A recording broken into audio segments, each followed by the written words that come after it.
Nu, čau, Vilni. Tu mani. Jā, es tevi dzirdu, bet atkal neredzu. Bet, neko, mēģināšu. Es zinu, kā tu izskaties. Jā, es arī tev neredzu, bet ceru, ka tu arī, es arī zinu, kā tu izskaties, un ka tu neesi ļoti mainījies. Tā, Jā, mani jā. labi dzird, jā? Es tevi dzirdu tīri neko, jā. Jā, man it kā ir, jā, viss kārtībā. Tātad, kur pievienojās cilvēki, neticami daudz īstenībā, un es tev īstenībā sākumā uzreiz gribu, nezinu, varbūt iedrošināt vai tādu, man ir tāds priekšlikums, nu, lai mēs arī mazliet tā kā neatslāpstam, uzspēlēsim pie reiz tādu, nu, spēli, tā kā, es pats tagad uztraucos, un man viss izskat no galvas. Ludi, dod pālpojam bišķiņu. Jā, tā ir laba doma, mazliet jāielpo, garāk izelpo un jānopierod. Un es uzreiz atcerējos asociācijas spēli. Respektīvi, nu, es ik pa laikam, un arī tu vari ik pa laikam man pateikt kādu vārdu, un tad mēs maucam to asociācijas spēli. Respektīvi, es tev pasaku, nu, pieņemsim, tagad es tev pasaku ērglis, un tev jāpasaka kāda asociācija. Saistībā ar ērgli, ja? Jā. Līgzda. Jā, superīgi. Un tad mēs varētu arī sākt par šo līgzdas tēmu, jo mēs esam, protams, saistībā ar elpošanas festivālu tagad sakomunicējuši un vadam šo strīmu, un tāpēc tāds neliels, un mēs tā kā gatavojamies, un tu esi arī viens no tiem, kas piedalās un vadīs, un tāpēc varbūt sāksim ar tādu iepazīšanos. Nu, gan jau, ka daudz zina, kas tu esi, bet tu varētu pastāstīt tāpat, nu, kā tev iet un kas tu esi un ko tu dari un ar ko tu nodarbojies.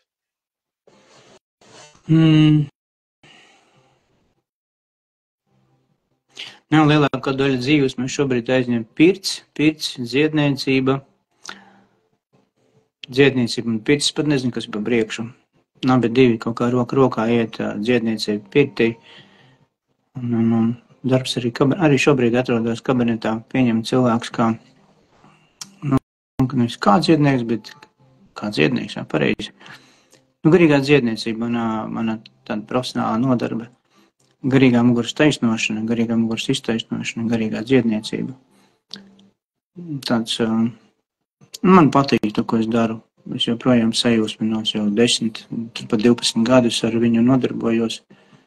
Sākumā bija grūts, ļoti, ļoti grūts. Bet tagad ir labi, ir. Un es ļoti labi saprotu, ko es daru, kad es varu palīdzēt, kad es nevaru palīdzēt, kad vajag, kad nevajag palīdzēt. Nu, dažādi, un tajā jūtos tiešām labi. Un pirti ir līdzīgi, kad arī jau būs ar pirti pazīstams to pie 20 gadiem, pat vairāk. Profesionālajā jomā ir 10, 12 gadi arī. Līdzīgi sanāk, tiešām, jā. Un jā, tā arī bija. Un arī ir labi. Un arī ir labi. Un labi, nu, zini, tas teiciens atrodīja, ja padari savu hobiju par savu darbu, tad nekad mūžā nebūs jāstrādā, nekad dzīvē nebūs jāstrādā. Nu, man ir paveicies tādā ziņā. Es to neuzskatu par darbu, nu, pats neuzskatu. Citi varbūt jā. Tas tāds profesionāls hobijs, varētu teikt. Un ļoti labi padodās. Tad nav jāiespringst. Nav tā, ka no rīta ceļos un braucu vai uz kabinetu, vai arī uz pirtiņu dodos ziedlējās. Es darbojos ar prieku. Vakarā, protams, ir sagurums, kad tas viss paņem gan fizisko, gan emocionālo spēku, bet kā jebkurā nodarbē, kurš tiek darīts caur sirdi, tā es teikšu laikam, spēks ļoti ātri atgriežas, ļoti ātri. Tas ir fenomenāli. Reizēm tā, ka pirtīšas šobrīd ļoti aktuāls ir, ne pat šobrīd jau daudzus gadus kopā ar dzīves biedru Rīvetu darbojamies, un ir pār 80-90 pirtīšām gadā, un tas sanāk katru 3. dienu, un tas parasti vēl vakaros, un mājās ieviļamies tur 12, 1, 2 naktīm, tāpat ir 7 jābūt augšā, miega sanāk maz, bet pietiek. Tas, ko dabū apakaļ caur sajūtām, caur emocijām un caur jauno vecāku atziņām, atsauksmēm, tas reiz, jā, labi, ir pareizais ceļš, ejam, daram. Šo vajag. Reizēm šķiet tāda tā kā upurēšanās ir, kad jāupurē savs miegs un kaut kādā jau veselība varbūt arī, pirtī darbs nav tāds, tas nav grāmatlasīt, ja? Fizisko kaut ko paņem no veselības arī, bet kamēr varēšu, tikmēr darīšu.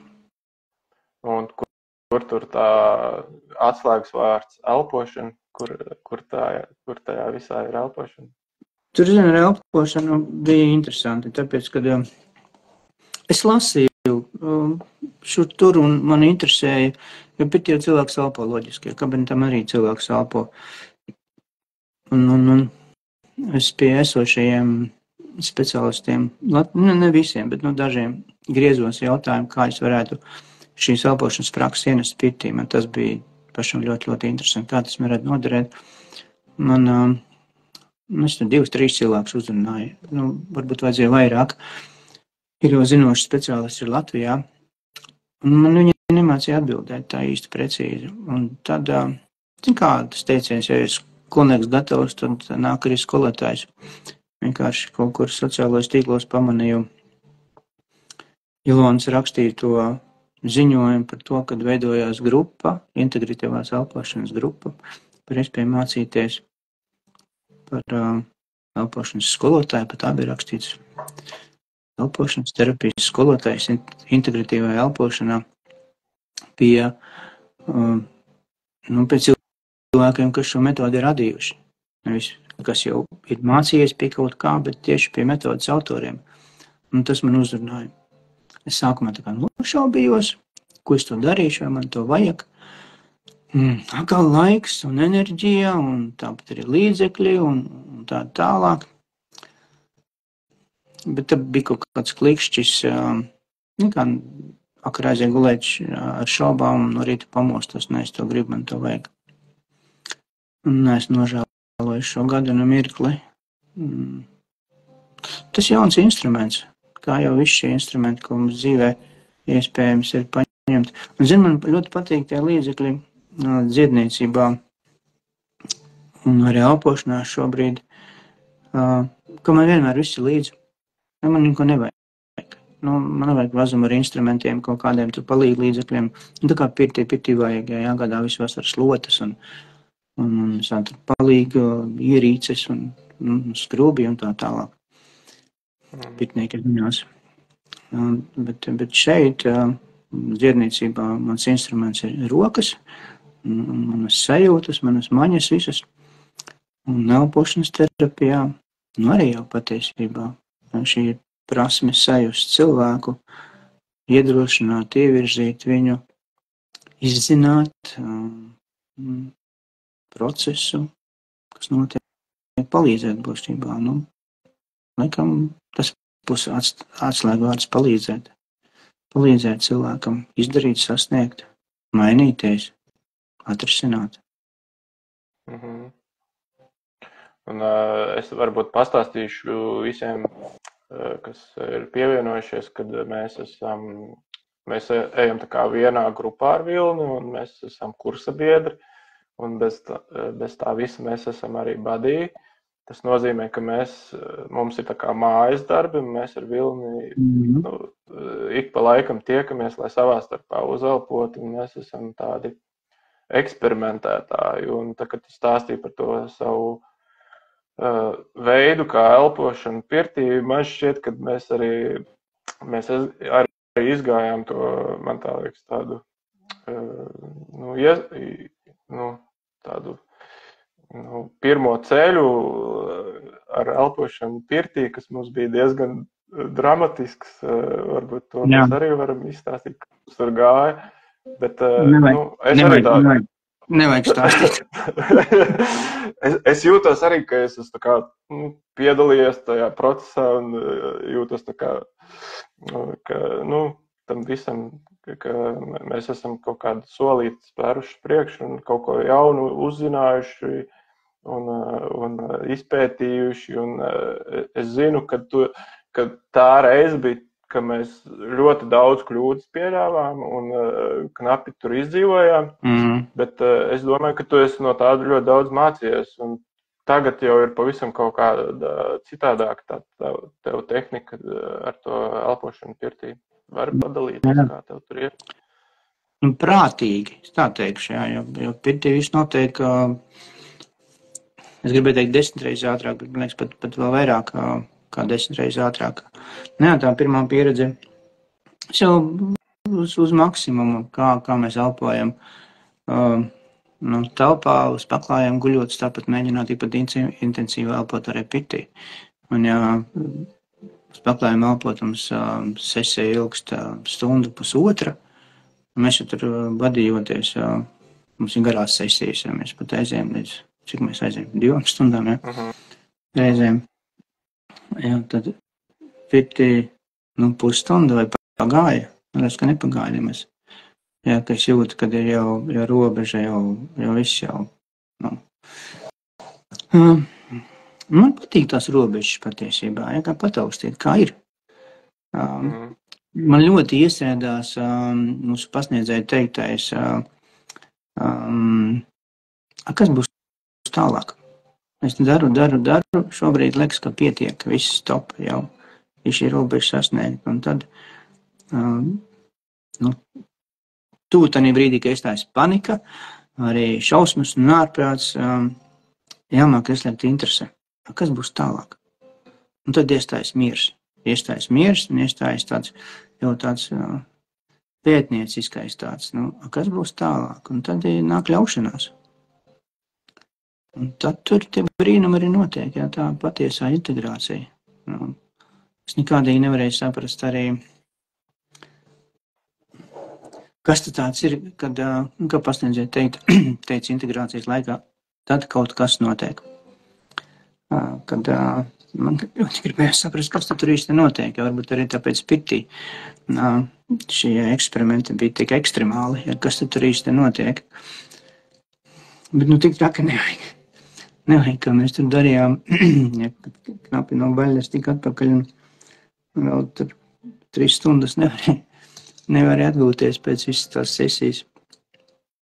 Kaut arī pēc pāris stundām pašam bija jābūt gatavam pirtī strādāt, tad bija labi, ok. Bet elpa kā instruments, lai kaut ko izdarītu, sasniegtu, apzinoties arī visus riskus, tās teikšu. Riski pastāv jebkur. Riski pastāv kur. Šos riskus apzinoties, mēs mācāmies, turpinām mācīties, tāpēc mums 2. gads, tāpēc mums arī būs vēl 3. gads. Labi. Tu jau arī tā kā izstrādā to savu metodi kaut kādu, jo mums jau īsti nepasniedz elpošanu pirtī, mums pasniedz arī elpošanu ūdenī un tādas lietas, bet tieši pirtī tā jau ir atkal tā individuālā tehnika, un tā ir kaut kas īpašs. Es viņu nevaru ne patentēt, ne prezentēt, nekā, jo es vienkārši viņu daru. Es daru pats, man patīk, kad ir laiks izzinu un piedāvāju arī cilvēkiem, kas jau ir elpojuši ārpus pirts. un saprot, kas tas ir, var drošāk. Viņi jau atpazīst šīs sajūtas, kas vispār to nav darījuši, ļoti, ļoti prātīgi taustoties, jā, solīti pa solītiem. Vienkārši piedāvāja. Varbūt vēlēs pamēģināt. Nu, pamatā jau piekrīt. Tas sniedz dabūt jaudu, dabūt efektu arī pašam pirts procesam. Viņš ir apvienojams. Es viņu integrēju, man nepatīkās vārds integrācija. Integrēju iekšā esošajā pirts procesā. Pat ne procedūrā, tas ir process, pat ne rituālā. Tas ir tātīgi. Un viņš ļoti dabīgi iekļaujās, tur pat nekas nav tāds mākslīgs izdarīts. Tiešām ļoti, ļoti dabīgi. Ir labi. Kā tu saki, ka pirmajā reizē, ja cilvēks nav elpojis, tu viņam nemaz nepiedāvāsi pirtī padziļināt. Es piedāvāju pamēģināt, bet tas noteikti nebūs padziļināt. Es vienkārši pamēģināt. Pamēģini, kā tu jūties šādi. Kas notiek ķermenī, kas notiek sajūtās, kas notiek emocijās. Tas tiešām tikai mēģinājums ir. Tas ir ļoti, ļoti liels risks. Tu taču pats redzēji, ja? Šito jau ko nevajag. Šito jau nevajag kā tā prātīgi. Var pacelties sajūtas, emocijas, kuras nereti pacelt ir vienkārši. Ja? To mēs ļoti labi zinām. Vienalga kāda emocija cilvēkā var dabīgi vai mākslīgi vienkārši izprovocēt, lai viņi paceļās. Bet ko tālāk? Ja blakus ir cilvēks, kurš nekad nav redzējis, pirtī raudošu cilvēku, vai arī sesijā raudošu cilvēku, vai tur emocijās pēkšņi eksplodējoši, un tad pašam šim elpošanas speciālistam, terapeitam iestājas panika. Šādu cilvēku ar viņu kaut kas jādara. Un pirtī tas ir diezgan bieži gadās, kad cilvēks izplūst emocijās. Varbūt nevienmēr tās ir asaras vai histērijas reizēm, bet tie būtu arī tādi pozitīvi smiekļi. Bet nav tās ir emocijas.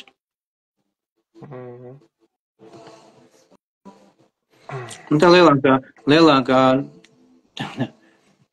es nezinu, kā to sauc, kāds to sauc par blakni, kāds par tādu blakus efektu, ja, kad arī elpošanā jau aktīvā elpošana sniedz daļai tādu apziņas maiņu. Mēs varbūt nerunāsim par to fizioloģisko šobrīd, kas tur notiek, bet daļa cilvēka arī sniedzās, tiecās pēc šīs sajūtas, pēc apziņas maiņas, kad tanī brīdī no domu, no satraukuma, no stresa ir vienkārši miers. Cilvēks var justies tāds, kāds viņš ir. Tā. Es varbūt varu mazliet, man liekas, pakuriģēt, jo mēs jau drīzāk zemapziņā aizējam zemapziņā, tad mēs tur risinām savas problēmas. Jā. Caur apziņas maiņu. Jā.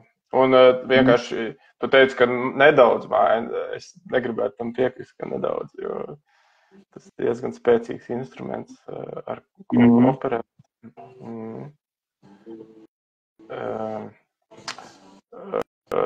Tā tad mēs sarunājām par to asociāciju spēli, un laiks pienācis asociāciju spēlei. Un es saku vārdu traks. Kādu vārdu traks? Traks. Traks. Gribās teikt vesels. Traks un vesels. Traks un vesels. Pie tevīm cilvēki griežās pārsvarā, kad viņiem ir kaut kādas problēmas. Un tā var, tā veselība ir, Ko tu saproti vispār ar veselību? Kas ir veselīgs dzīvesveids? Kas tavā izpratnē ir veselība?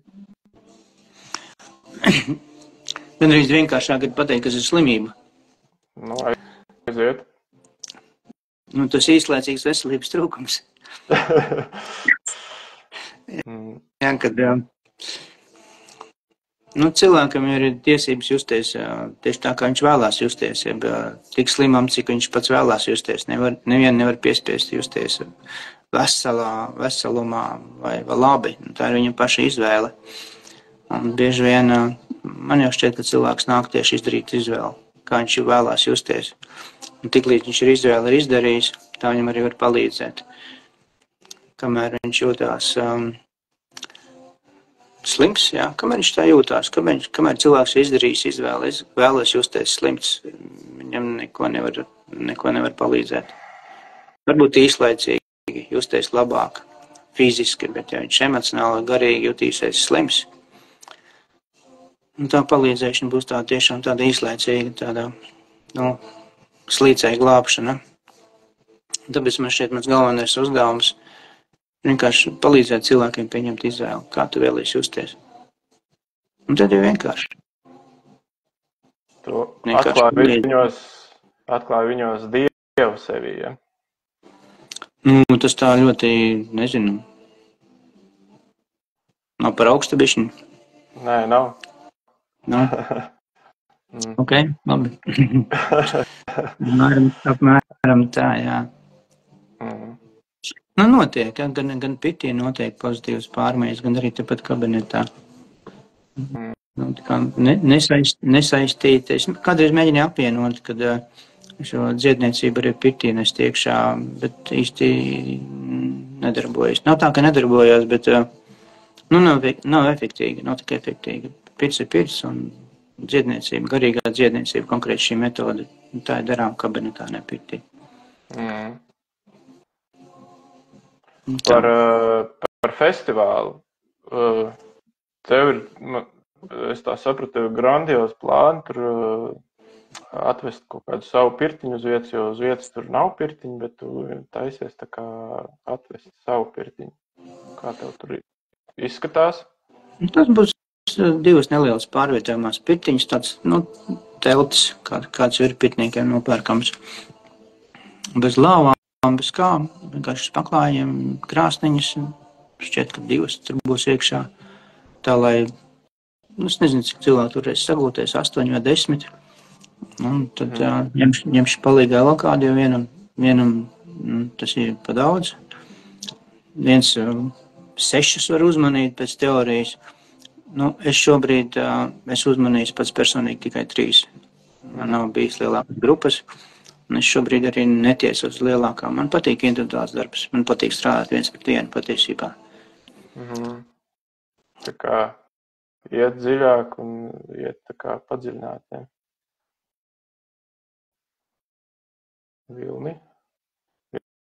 Vilnis pazuda. Vismaz es nedzirdu. Tā. Varbūt uzrakstīt kāds vai redz vilni, jo es šobrīd vilni nedzirdu. Mēģināšu.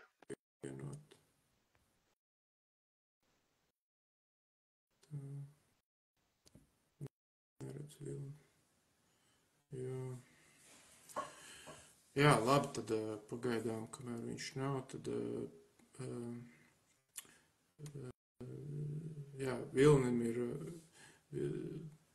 viena no šajā festivālā man šķiet tādām ambiciozākajām pozīcijām, kur viņš kurinās pirtis un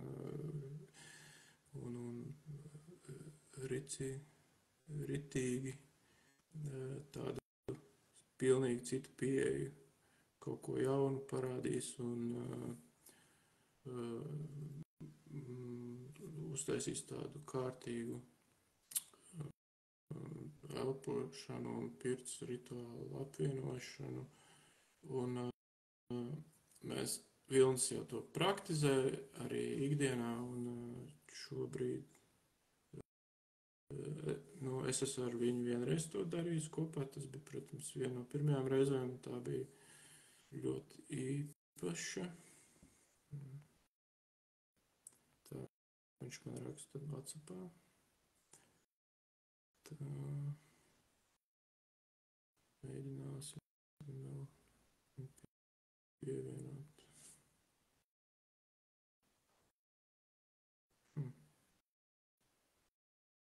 Tā šobrīd viņš nav. Žēl, bet labi, tehniska ķibelīte. Mēģināsim kaut kā atrisināt.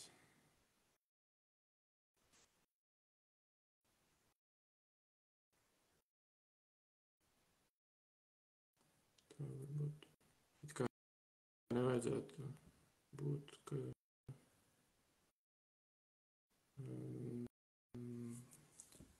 kaut kāds limits iestājas, un it kā mēs ļoti ilgi nerunājām. Pagaidām neredzu, viņu nevar pievienot. Nu, jā. Diemžēl kaut kas pārtrūka. Tā, es nezinu, varbūt mēģināt man arī aizvērt un tad vēlreiz atvērt. Jo šobrīd es viņu nevaru pievienot.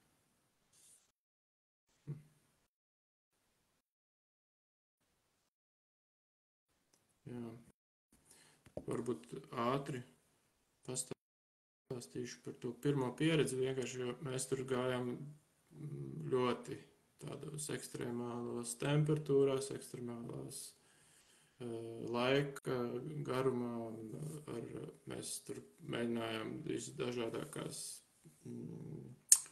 tur tā kā veidus, kā elpot, un tas mums tā kā varbūt arī, nu jā, mēs tos pārbaudījām tā kā savas tās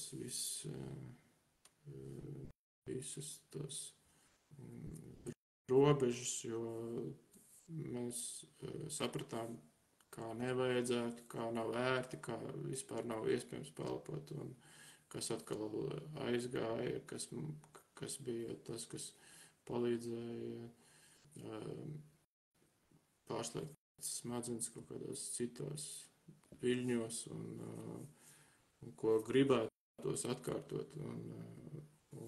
Bet tas ekstrēmākais, protams, bija tas, ka pēc tam vilnis tā kā pēc tās elpošanas bija ritīgi nost. Viņš pat traku mēs paņēmām, bija gan pa karstu, gan par ilgu, gan pa tad vēl tur augstais ūdens un karstais gaiss, un tas viss kopā. Mēs panācām to, ka pirtnieku nolikām uz lāpstiņām, bet šobrīd nevaru viņu pievienot vēl joprojām. Labi, tad es varbūt mēģinu vēlreiz pārslēgties, lai dabūtu vilni atpakaļ. Un tad turpināsim. Šobrīd tad es atslēdzos un mēģināšu vēlreiz.